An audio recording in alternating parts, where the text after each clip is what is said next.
Hey friends, Kathy Brooks here from the Hydrant Club. Happy July 4th, Independence Day here in the United States. And of course it is a holiday with danger for a lot of different reasons, but especially for your pets. July 4th is categorically the most dangerous holiday of the entire calendar year for your pets. More pets go missing on and around the July 4th holiday than at any other time of year, usually a week or so leading up to the holiday and several days after. Only about 30%, actually less than 30% of those dogs and cats that go missing will ever find their way home to their original owner. There are a couple of ways to keep your pets safe, and it is important that you implement most, if not all of these, if you want to ensure that your pet is safe for the holiday. First and foremost, so you're going to a picnic, it's going to be socially distanced, you're going to your friend's house, you're going to be socially distanced. Well, gosh, you say, their yard is fenced. Well, gosh, you say, my dog will never be let off of its leash. Doesn't matter. Taking your dog out in public to an event, to someone's house, to a big party on July 4th is just about the worst idea. And here's why. Let's say your dog doesn't actually get loose on the holiday itself. The anxiety levels that will be created for your pet because of all of the fireworks and all of the commotion could actually lead to your dog getting out the next day or the next day. Dog behavior is not exactly this happens and ergo there is an immediate result that comes from it like that. Sometimes a response for a dog to stimuli can be several days later. So the anxiety that can be produced on this holiday may lead your dog later in a couple of days' time to see an open gate and run. So leave your dog at home. If you're at home and you're having friends over, make sure that your dog is closed in a separate room. I know you want your dog to be part of the party. This is not the party that your dog should be a part of. Have them in a room, have the door closed. If your dog is a dog that's accustomed to being in a crate, then by all means, crate your dog and crate them in a room where you then also close and lock the door. Make sure that the blinds in that room, if you have an interior room that's got no windows, great. If you don't, and there are windows to the room, just make sure that the blinds and or the curtains are drawn tightly so that any flashes of light or commotion outside will also be shielded from your dog. If you don't have your AC on, probably a good time to turn it on. If you have a fan that you can put in the room for some additional noise, because what that does is it cuts the decibel range, that noise, that thump noise of when a firework is actually launched. It's not always the pop, pop, pop, bang, bang of the fireworks that are problematic for the dog. I have a dog that when it hears the thump noise, that's actually the sound that's discordant for him. So making sure that you're doing things at different decibel levels to kind of cut through the sound for your dog's auditory comfort. Having some music on in the room. I'm personally a big fan of classical music. Nothing too raucous and heavy, but something nice that you can play loudly enough so that you've got enough auditory cushion for your dog.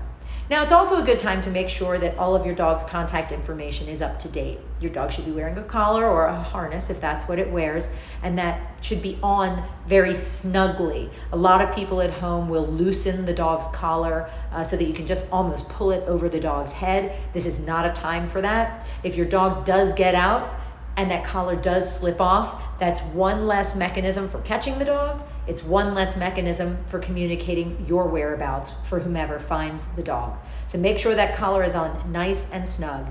Make sure that the tags on that collar are very firmly affixed. It's a good time to check the little S ring and make sure it's pinched in there nice and tight. Make sure that the loop ring that has the tag to the collar, that it's not frayed or stretched out. If you've got one of those collars where the name and number is actually on the collar, that's amazing.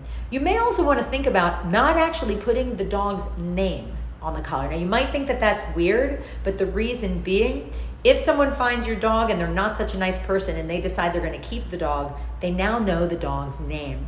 So what I often recommend is just having either a portion of the dog's name or just saying, if I'm found, please call, and the phone number.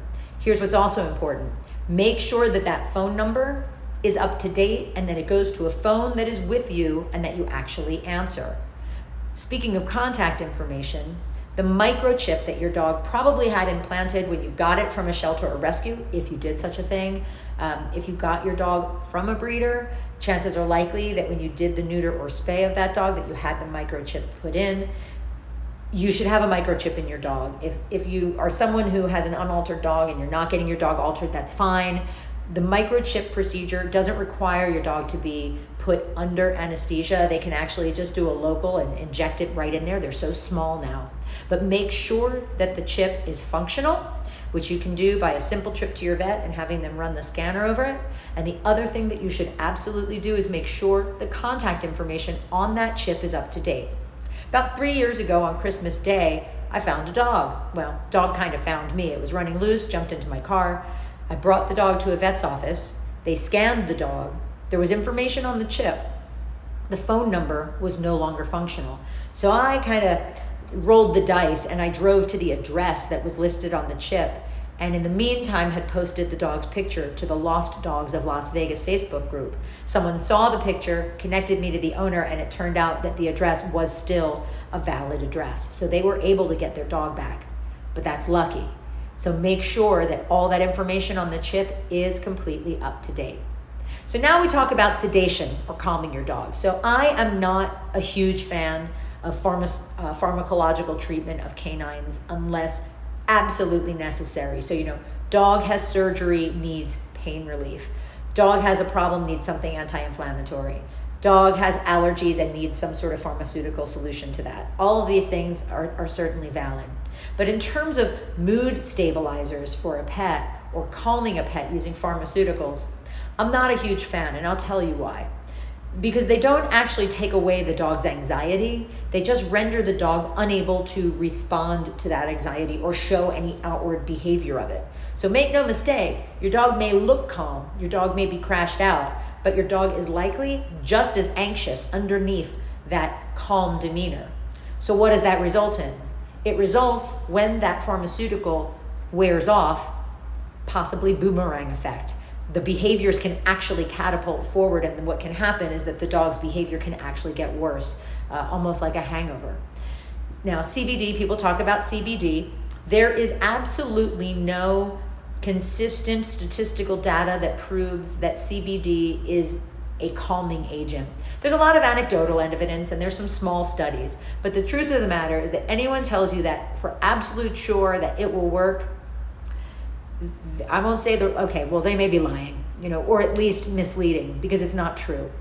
So the data around this, like I said, there isn't actually any. There are some anecdotal cases of dogs with anxiety that are given different doses of CBD. So it matters very much what the intensity of the CBD is. Is it a full spectrum, so does it have full efficacy?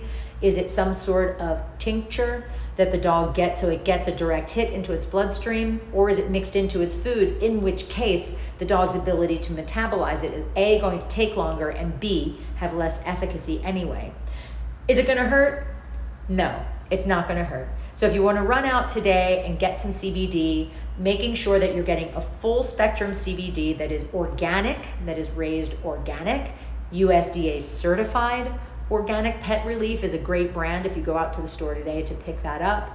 I'm assuming that many different dispensaries will have it as well. Challenge is you can't really guarantee with a dispensary that you're talking about a true organic CBD. So that's something to think about. And CBD treats, like I said, they may have some efficacy, but it doesn't necessarily always work. There's something called a Thundershirt. It's essentially like a binding compression type shirt that you can put on your dog. This is one item that I have seen to have the most consistent efficacy for dogs that have extreme anxiety. Does it make the anxiety go away? No, it doesn't. But it does at least soften the edges of it a little bit, essentially by compressing the dog's nervous system, almost like giving the dog a hug. So yes, you can use some things to soothe your dog. Some people just use things like chamomile and lavender and other essential oils. That certainly can't hurt. CBD certainly won't do any damage, and the Thundershirt certainly won't either. But most of all, leave your dog at home. And if your dog is all anxious, don't try to comfort or soothe your dog, just leave them be, because by you giving them comfort, that soothing tone, we've talked a little bit about canine language here on Canine Linguistics in the past, which is that the vocal tone of soothing that we use with our pets is actually counterproductive to getting the pet to calm down. That mid-range to high-pitch cooing sort of sound, as far as an auditory imprint for a dog, is not a tone of soothing. It tells the dog that you are just as uncomfortable as they are, that you're just as nervous. So if they're looking to you to be the confident leader, to take care of them when they're nervous, you're not doing it any favors by saying, oh, it's okay, come on, buddy, you're fine. Really, your best bet? Don't talk to the dog, just leave them be. Try to ignore them, and don't worry, tomorrow they're going to be fine. With that, I'm gonna go play with some dogs outside and maybe stick my feet in the kiddie pool. So stay safe out there. Hope you all have a great July 4th.